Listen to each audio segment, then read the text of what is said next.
আছে, গান করা খারাপ কিছু নয়। তুমি আমার চিরসাথী, শুভ সকাল শুভ রাতে, এটি গানটা ছিল। নমস্কার বন্ধুরা, welcome back to my channel. তো শুরু করছি আজকের ভিডিও।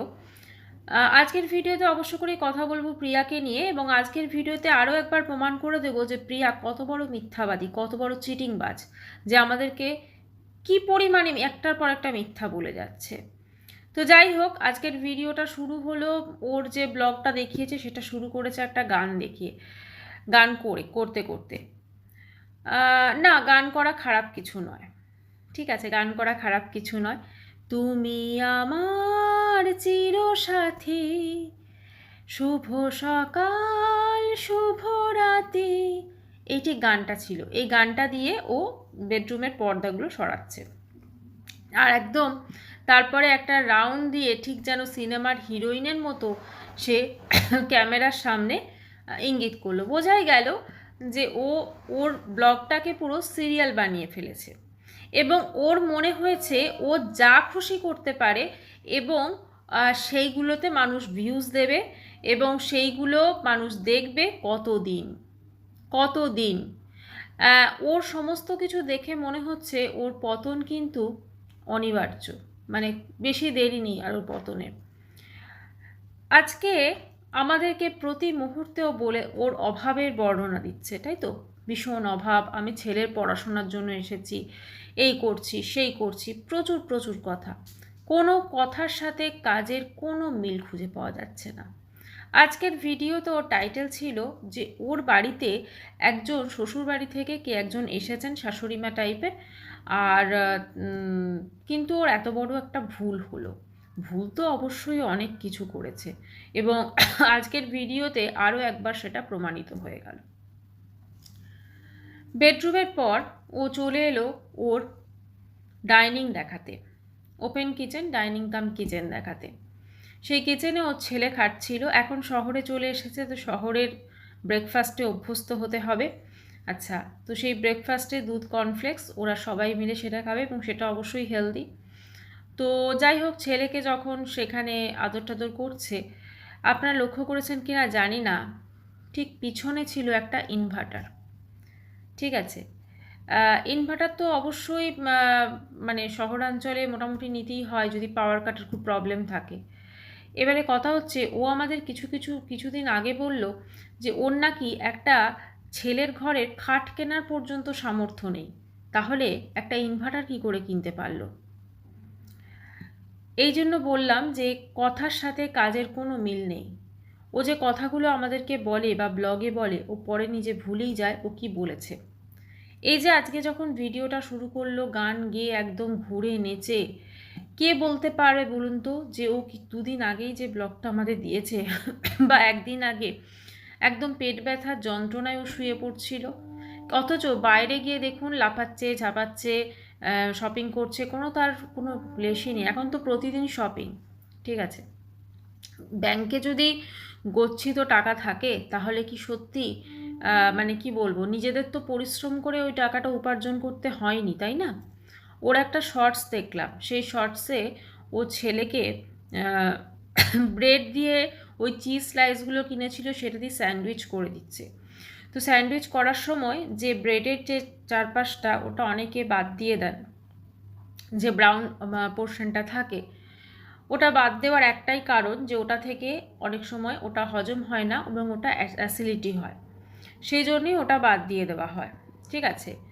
ওর মনে হলো যে না, ওর যেটা ডায়লগটা দিচ্ছে, প্রচুর জ্ঞান তো, তো ও ডায়লগটা দিচ্ছে, আমরা যেহেতু পয়সা দিয়ে কিনেছি তো ওই জন্য কোনো কিছু নষ্ট করি না, আমি আর ওসব কাটবো না। অথচ দেখুন, মানুষ এত কষ্ট করে প্রত্যেকে এক একটা পয়সা উপার্জন করে তারা তাদের ইমোশন থেকে ওর ছেলের চিকিৎসার জন্য দিয়েছিল।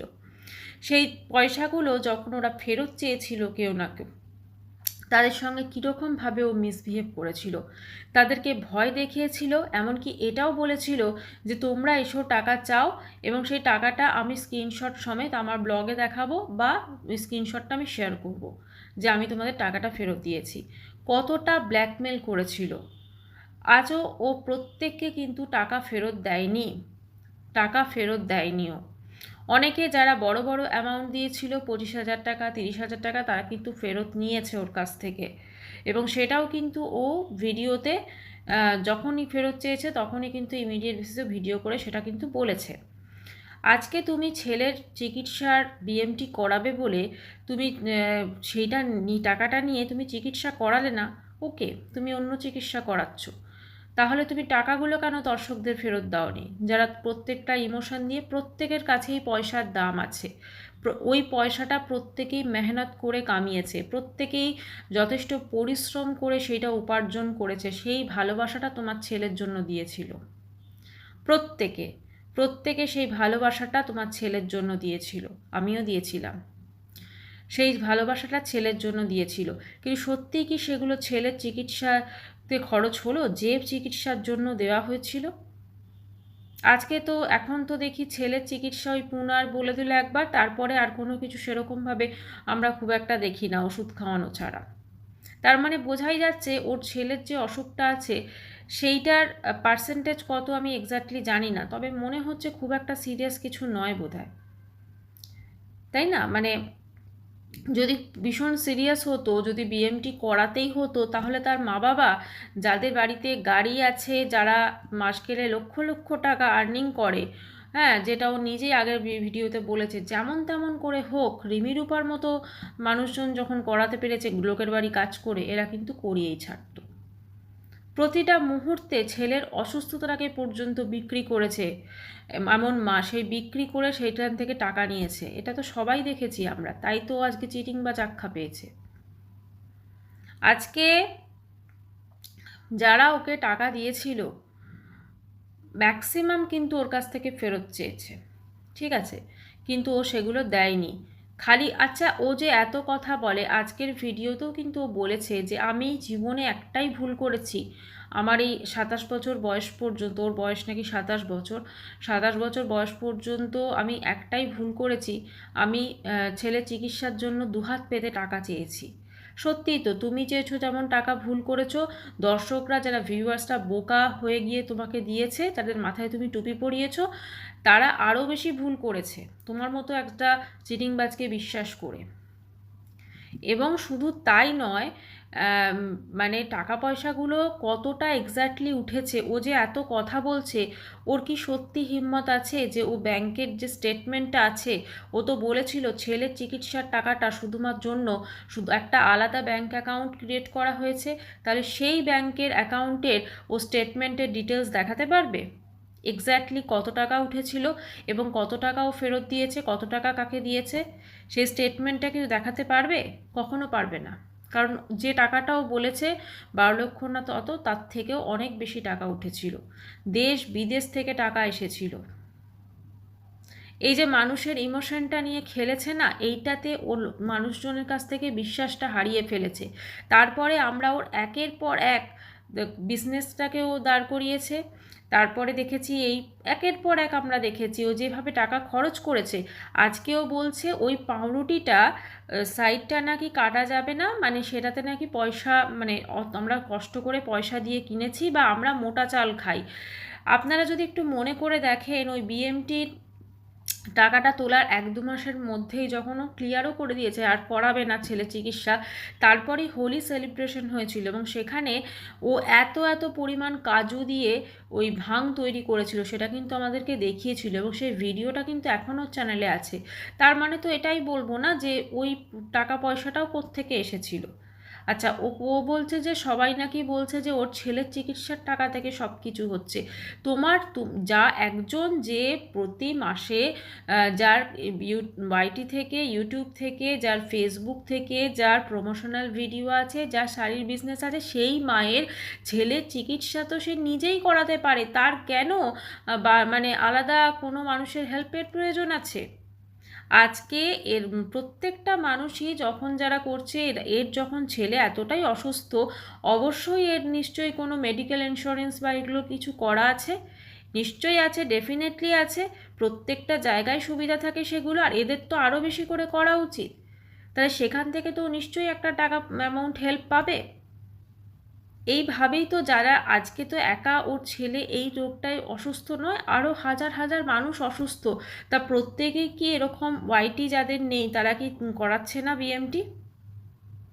কাজেই এই জিনিসগুলো যেগুলো আমাদেরকে বলা হয়েছিল, বা যে জিনিসটা আমাদেরকে বিশাল বড়োভাবে বলা হয়েছে যে হ্যাঁ দেখো করাতেই হবে, এই হবে সেই হবে, হয়তো সেটা অতটা নয়, মানে অতটা পার্সেন্টেজ নয়, ঈশ্বর করুক অতটা যেন না হয়। যাই হোক, আমরা ওকে যে চিটিংবাজ বলি সেটা সেটা তো কেন প্রমাণ হয়ে যাচ্ছে না। এত মিথ্যে কথা যে 2 দিন আগে বলছে আমি এতটা অসুস্থ, তোমরা ভাবলে কি করে ভাববে যে আমি মানে কি করে কাজ করছি, তোমরা ভাবতেও পারবে না। আজকে ওর নাচাকুদা দেখে মনে হচ্ছে যে ও সত্যি অসুস্থ। তারপরে শুরু হলো ওর ওই যিনি এসেছে নাকি তার জন্য রান্না বান্না। আচ্ছা, রান্না বান্না, বাড়িতে একজন অতিথি এসছে, রান্না বান্না যেভাবে হলো, মানে ধনেপাতার বড়া বা ওই কি মাছের মাথা দিয়ে ডাল, তারপর আর শাক, এগুলো রান্না বান্না হলো।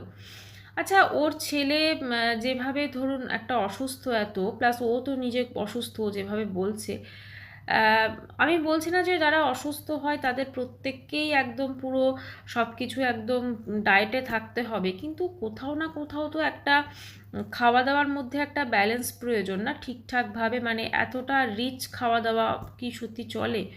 জানি না, সেটা হয়তো চলে।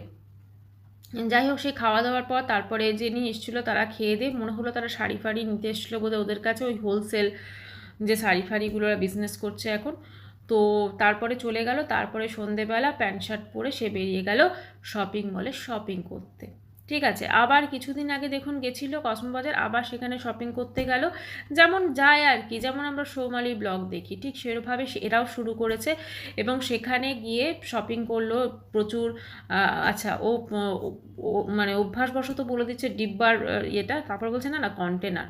এখন তো শহরে থাকছে না, মাঝে মাঝে ভুলে যাচ্ছে সব কিছু, ঠিক আছে, কন্টেনার। তো সেটা করতে করতে ভিডিওটা আলটিমেটলি এন্ড হলো।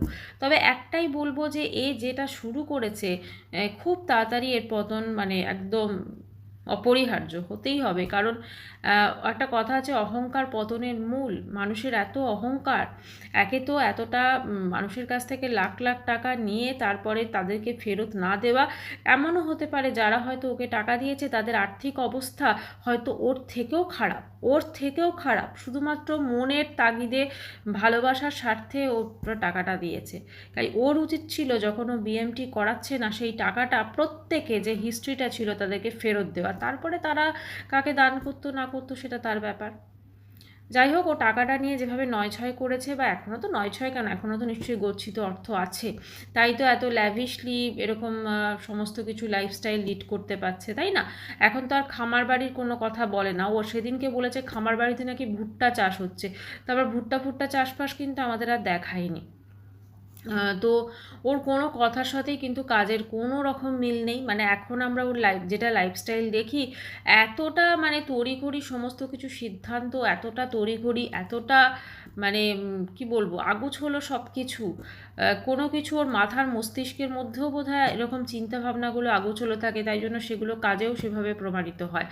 ওর ছেলের মানে পড়াশোনা নিয়ে এখনও উঠে পড়ে লেগেছে। তো দেখা যাক ও কবে স্কুলে আলটিমেটলি ওর ছেলেকে পাঠায়। কারণ এখন তো সেশন তো জানি না কবেও কি করবে, কারণ সেশন তো বোধহয় এপ্রিল থেকে শুরু হয়। যদিও বলেছে যে আবার ছেলেকে ক্লাস 1এই ভর্তি করছে, গ্রামের বাড়ি থেকে টিসি আনতে হবে সেই স্কুল থেকে। তো দেখা যাক কীরকমভাবে প্রসিডিওর এগোয়, অবশ্যই সে শেয়ার করবে। এখন ছেলেকে পড়াশোনা করাবে, এই একটাই হয়তো ভালো দিক এখন এই ফ্ল্যাটে আসার মধ্যে আমরা দেখতে পাচ্ছি। তবে একটাই বলবো, ও যেভাবে ও শর্টসগুলো শ্যুট করছে বা যেভাবে ও ভিডিওগুলো শ্যুট করছে, তাতে ওর কে একজন লিখেওছে, ইনফ্যাক্ট ওর কমেন্টস বক্সটা একটু আমি পড়ে শোনাই, তাহলে হয়তো আপনারা বুঝতে পারবেন। এখানে একজন কমেন্টস করেছে যে তুমি নিজেই এই কথা শোনার রাস্তা করেছো, ওই যে সবাই বলছে তুমি মানে লোকের টাকা ইয়ে করেছো, তাই কাউকে দোষ দিয়ে কোনো লাভ নেই। টাকা ওঠার পর ট্রিটমেন্টের প্রসেস চেঞ্জ হয়েছে। এক্স্যাক্টলি, টাকা ওঠার পর চেঞ্জ হয়েছে, কেন তার আগে হলো না? ব্যবসা চালু করেছো, ফ্ল্যাট করেছো, খামার বাড়ি, এগুলো মানুষের চোখে লাগবে। শেষ কথা হলো এটাই দেখার যে তোমার জায়ের বাড়ি কমপ্লিট করে এখানে আসলে তোমার আবার মন বদলাবে কোনো অজুহাতে, সেটাই অপেক্ষা। একদমই তাই। মানে ওর অ্যাকচুয়ালি এই যে কোনো জিনিসে ওর স্টেবিলিটি নেই, আমরা তো এর আগেও দেখেছি একটার পর একটা ওর ভীষণ চঞ্চল ওর মস্তিষ্ক। তো এইটাও আবার হয়তো কোনো মন চেঞ্জ হয়ে যাবে, আবার হয়তো গ্রামে ফিরে যাবে। নাটক, তারপর লিখেছে নটঙ্কী মহিলা, তারপরে লিখেছে প্রচুর টাকা মেরেছে, এরকমটা লিখেছে।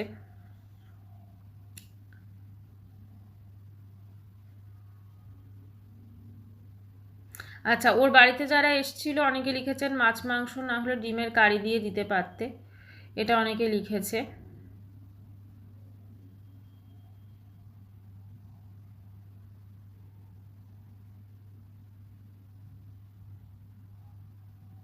তুমি বুঝছো যে মানুষে এত কথা বলছে 12 লাখ টাকার জন্য, তাহলে বলে দাও না কেন ওই টাকাটা কই কি করেছো বা কাকে দিয়েছো এক্স্যাক্টলি। ওটা স্টেটমেন্টটা, ব্যাংকের স্টেটমেন্টটা দেখিয়ে দিক না, কত মানে কত টাকা উঠেছে, কাকে কত টাকা দিয়েছে, তাহলেই তো মানুষের মুখ বন্ধ হয়ে যাবে, তাহলেই তো সবার কাছে ভালো হয়ে যাবে, তাই না? ও তো প্রত্যেকটা জিনিস প্রমাণ দেয়, তাহলে প্রত্যেকটা জিনিস প্রমাণ দিয়ে দিক না, ব্যাংকের স্টেটমেন্টটা জাস্ট দেখিয়ে দিক। পুরো যে স্টেটমেন্ট যখন সেই সময় হয়েছে, পুরো স্টেটমেন্টটা একদম পুরো ব্যাংক থেকে, এখন তো অ্যাপস থাকে, এই অ্যাপস থেকেও ডাউনলোড করা যায়, বা ব্যাংক থেকে গিয়ে সেটাকে স্টেটমেন্টটা পুরো দেখিয়ে দিক, তাহলেই তো বোঝা যাবে যে কত টাকা কাকে দিয়েছে বা এক্স্যাক্টলি কত টাকা উঠেছিল। তাহলে তো মানুষের মুখ বন্ধ হয়ে যাবে, মানুষের চোখেও অনেক বড় হয়ে যাবে।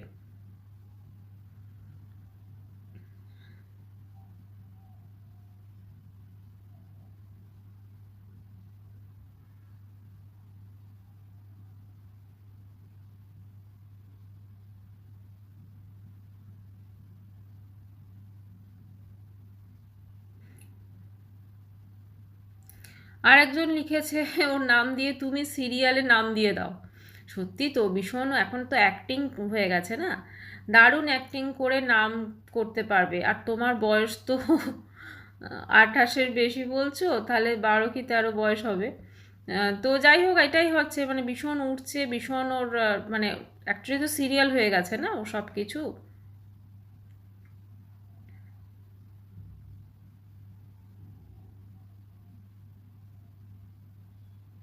একজন লিখেছে এই জিনিসটা যে 12 লাখ টাকার মধ্যে তুমি মানুষকে কত টাকা দিয়েছো আর তোমার কাছে কত টাকা আছে সব টাকার হিসেব দাও, A to Z একদম। তাহলেই তো আর হ্যাঁ, তারপর লিখেছে তোমার বড্ড অহংকার হয়েছে, আর বাকি অহংকার হয়েছে আর বাকি কয়েক লাখ টাকা তোমার কাছে আছে, সব টাকা ফেরত দাও। একদমই তাই। ও যে মানে টাকাটা যেটা উঠেছে, ও যদি অ্যাকচুয়ালি ব্যাংকের স্টেটমেন্টটা ওকে ফেরতও দিতে হবে না, ইনফ্যাক্ট ও যদি দেখিয়ে দেয়, ধরুন যে হ্যাঁ আমার কাছে এত টাকা উঠেছে, আমি এত এত টাকা দান করেছি, আমার কাছে এখন এত টাকা আছে, একদম প্রমাণ সমেত, তাহলে তো মানুষজনের মুখ বন্ধ হয়ে যাবে, তাই না? মোটামুটি সব কমেন্টসগুলো এরকমই আছে।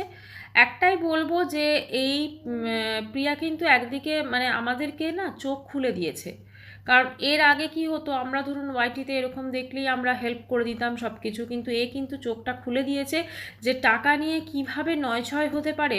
তুমি হয়তো একটা পারপাসে দিচ্ছ কাউকে, ঠিক আছে, তার চিকিৎসার জন্য সমস্ত কিছু, কিন্তু সেই টাকা যে কিভাবে অন্য কাজে লেগে যেতে পারে, সেটা সত্যি এদের না দেখলে বোঝা যায় না। তো যাই হোক বন্ধুরা, এর নটঙ্কি তো চলতেই থাকবে। একটাই কথা বলবো যে ও যেটা শুরু করেছে সেটা সমস্ত ব্লগারকেও ছাপিয়ে গেছে সব দিক থেকে। কার সঙ্গে ও কম্পিটিশন করছে বা কেন এগুলো করছে সেটা ওই জানে। ও যে বড় ফ্ল্যাটে গেছে সেটা মানুষজনের অবশ্যই ওর প্রতি কোনো হিংসা নয়, কোনো কিচ্ছু নয়, কিন্তু ও যে জিনিসটা আমাদেরকে মানে বলেছে তার আগে, সেইখানের সঙ্গে তো কাজের সঙ্গে ওর কথা মিলছে না, না? ও বলে একরকম, কাজ করে একরকম। ওর যদি মানে বলা কথার সঙ্গে কাজের যদি কোনো ডিফারেন্স না থাকতো, যদি সবটুকুই মিলে যেত, তাহলে কিন্তু মানুষজন ওকে নিয়ে এত কথা বলতো না। আজকে প্রায় প্রত্যেকে ওর কমেন্টস বক্স পুরো নেগেটিভ কমেন্টসে ভরে যাচ্ছে। ওর এত এত সাবস্ক্রাইবার, তারা ওর ব্লগ দেখছে না। কেন দেখছে না? তার কারণ বুঝে গেছে যে ও অর্ধেক কথা মিথ্যে কথা বলছে এবং অর্ধেক জিনিসও ওভার অ্যাক্টিং করছে। আজকে ও তো এত অসুস্থ ছিল, ও তো পেট ব্যথায় উঠতেই পারছিল না, ওর তো এই সময় এটা খাওয়া যায় না, এই সময় খালি পেটে থাকা যায় না, এই সময় ওই করা যায় না, কোন সময় কেন সেই সময়টা আসা, সেটা এত কিছু যখন বলছো তাহলে ক্লিয়ার করে কেন বলতে পারছো না? তো যাই হোক বন্ধুরা, ও তো এটাই চালাবে আর আমরা ওকে নিয়ে কন্টেন্ট করব, কারণ যতদিন কন্টেন্ট পাবো আমরা ততদিন করব, কারণ আমরা হচ্ছি কন্ট্রোভার্সি ক্রিয়েটার। ঠিক আছে? তো আমরা যেটা দেখব, যে অন্যায়টা দেখব, কোনো ব্লগার যদি এখানে সেভাবে নাটক করে, সেটা বলার অবশ্যই আমাদের অধিকার আছে। ঠিক আছে? এবং সেটা আমরা বলবো অবশ্যই। যাই হোক, ভিডিওটা এখানেই শেষ করছি, আবার দেখা করছি নেক্সট ভিডিওর সঙ্গে। ততক্ষণের জন্য সবাই খুব ভালো থাকবেন, আর চ্যানেলটি ভালো লাগলে অবশ্যই করে সাবস্ক্রাইব করে দিল। বাই।